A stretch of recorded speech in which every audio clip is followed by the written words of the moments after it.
Hey guys, welcome back to Game of Constellations, and today we'll be talking about a Gemini moon. Now before we get into a Gemini moon, make sure you subscribe to my channel and hit the bell icon which is right next to the subscribe button so you don't miss out on all my videos. So let's get started. So what is the sign of Gemini?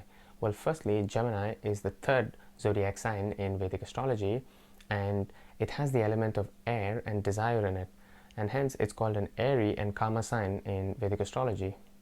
Now, this zodiac sign is ruled by planet Mercury, and hence it has all the significations of planet Mercury. And what is Mercury?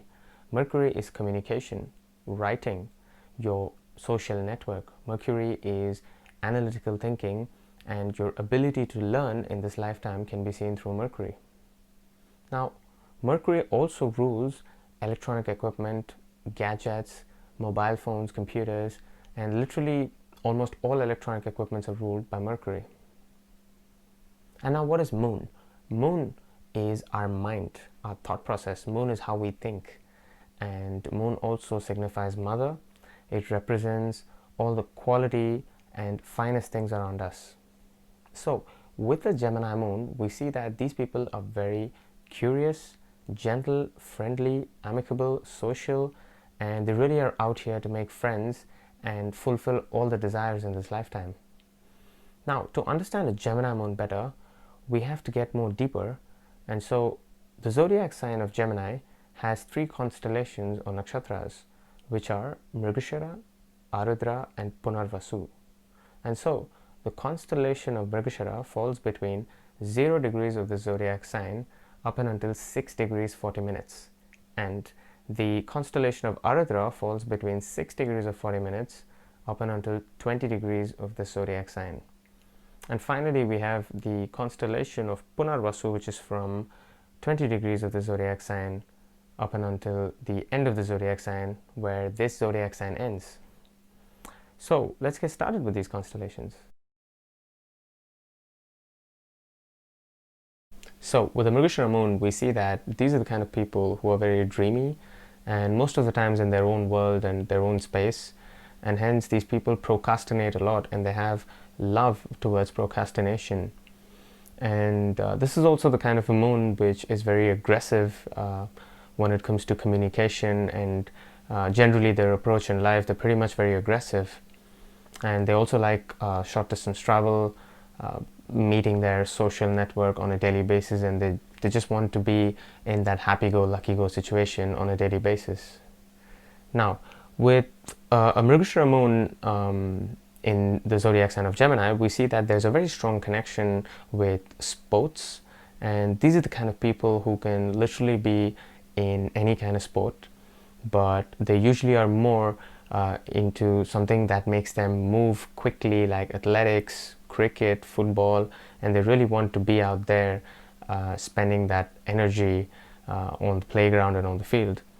And also we see these people sometimes could be into boxing or any martial arts which is used for self-defense. A Mrigashira moon also loves writing, and writing becomes a very important theme for this constellation, and hence we see these are the kind of people who are into journalism, advertisement, and even script writing for movies. So they're almost connected to all the themes of writing, and they're also very good orators because they have a very good voice, and hence that's why we see a lot of Mrigashira moon of Gemini into music, singing, and they really have that passion towards music. These people can also be very fickle because of the duality of the zodiac sign of Gemini, and hence it's usually advisable for these guys to get married after the age of 28 so that they don't have their heartbreaks in relationship, because generally these people struggle to take decisions when it comes to choosing the right life partner in their life, and hence up and until the age of 28 they might really not be sure if they're going to end up with this person. And so this is why it's advised for especially this kind of a moon to hang on till the age of 28, where Mars will actually get activated for them to really show their path. But it again depends on their chart and other planetary positions affecting them to see if it's good for them to get married early or not. But then with this constellation, it's definitely advisable to get married after 28. With the Mrigashira moon, we see a special connection with trains, buses, and any kind of mode of transport which is for short distance travel, because these are the people who find very significant events and incidents happening to them when they're either traveling or when they're somewhere nearby a train or a bus. And hence these people have that special connection with travel, and that's why they also do very well in travel industry. With the Mrigashira moon in Gemini, we also see that apart from travel industry, these people can also be engineers, especially more towards mechanical and electronics engineering, or they could even be into the field of medicine, which deals with surgery, and we can see a lot of surgeons with this placement of moon. And obviously, I've also mentioned before that anything with sports writing is also one of the very good choices of profession for this kind of a constellation. With an Ardra moon, we see that this is the kind of a moon which is extremely chaotic, because the constellation Ardra signifies destruction, and it also represents teardrop and tragedy. And hence, this is the kind of a moon which actually finds its peace amidst all chaos. So they really have to have that chaotic environment around them for these people to succeed in life. And when everything is calm and cool, these people just can't do anything special from it. So they want their situations to be always difficult around them, because that is what drives them, and that is what pushes this kind of a moon to succeed in life. Now, an Ardra moon is also very loyal, faithful, and they believe people very blindly. And this is why they also get into situations where they face this betrayal and backstabbing from others. And that is when this explosive and destructive nature of this constellation comes out, where now this is the kind of moon which wants to hit back hard on the person who betrayed them. And hence they can also be very harsh with their speech most of the times. And also, this is one of the constellations where you see these are the kind of people who have a very, very loud tone of speech, and they are the loudest when it comes to all the constellations that exist in Vedic astrology. And Ardra moon also loves animals, and they're animal lovers. And these are the kind of people who can have any animal as their pet, because when we think of pets, we just think of cats and dogs, but this is the kind of a constellation which drives them to even keep like a snake or an elephant or literally any exotic animal with them as a pet. And they really have that bond and connection with animals, because they have this hidden talent in them to communicate with animals, and even animals feel very comfortable around an Ardra moon. And that is why we see a lot of people with this placement becoming veterinary doctors, or they just have that connection with animal rescue organizations, and they're into animals mostly. And Ardra moon also finds thunderstorms, rain and breeze as a very significant sign in their life, because usually when there is a thunderstorm or rain outside, that is when these people find very significant events happening to them in their life, and they have that connection with this concept of thunderstorms. Now, with an afflicted moon in this constellation, we see that these people usually suffer with endocrine disorders, and they also have issues with addictions, and they perhaps are addicted to smoking, tobacco, or perhaps even consuming some sort of drugs.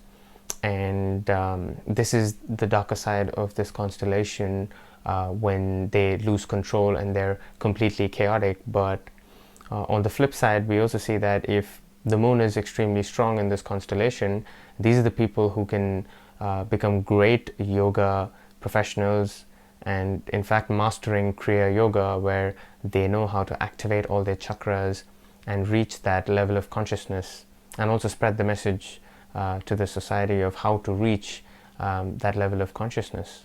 Also with this constellation, we see they have a very, very strong connection with dance and dancing, and hence we see a lot of Ardra moons having and hidden talent in them of dancing, even though they might not actually be dancers, or they haven't danced in their life, but that's their hidden talent which they do not realize, that they can dance really well, because this moon has the natural capacity to bring out expressions and body movement, and they do very well in such fields.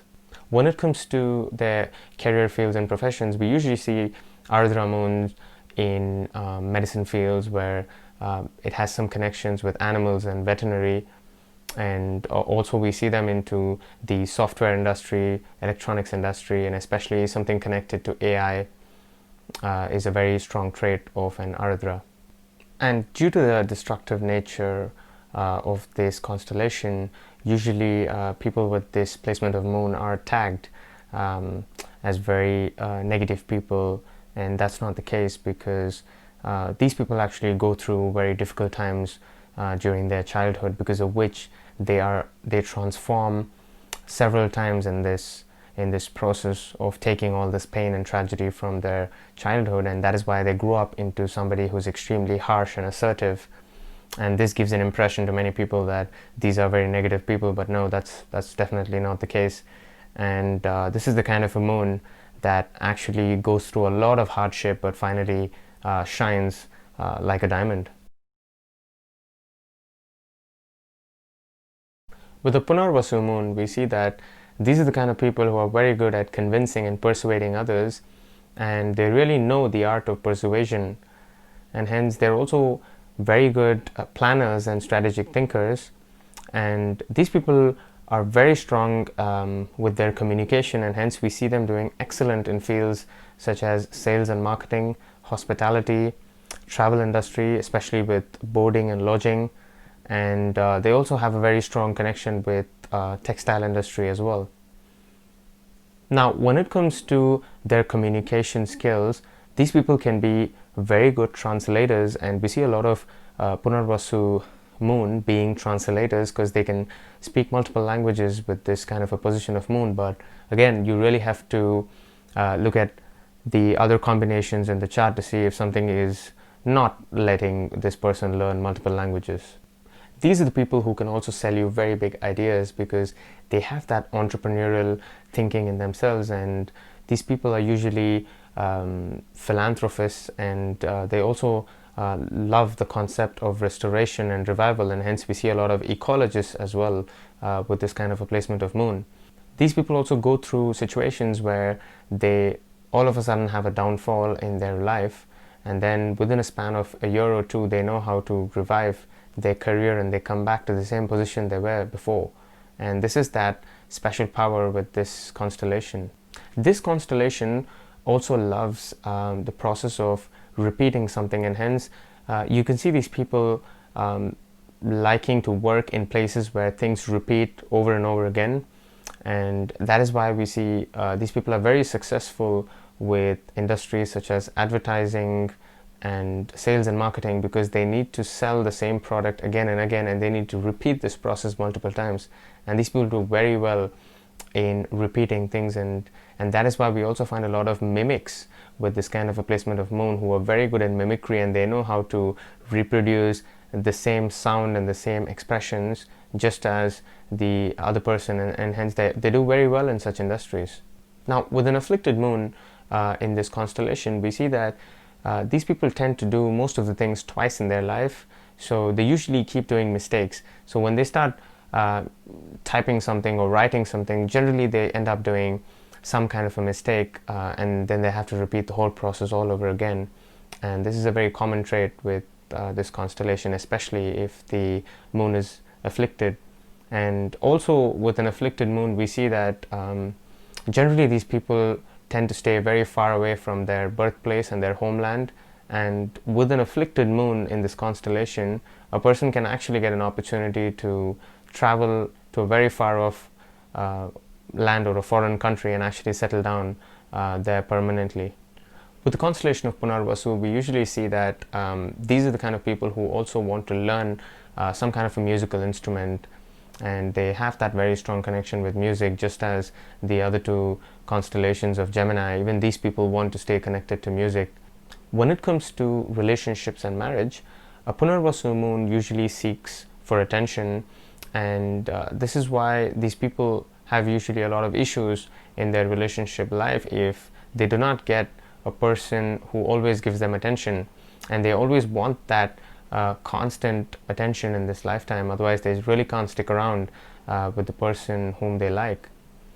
And this also leads to having trust issues within relationships, because a Punarvasu moon usually struggles to trust people very easily, and this also causes the other person to be furious about the fact that they know this person for more than 9 or 10 years, but still this Punarvasu moon does not easily trust that person, because this is that innate nature of this constellation. So anyway guys, these were my thoughts on a Gemini moon. So if you really like this video, make sure you like, share and comment on this video, and don't forget to subscribe to my channel and hit the bell icon which is right next to the subscribe button. So until my next video, goodbye.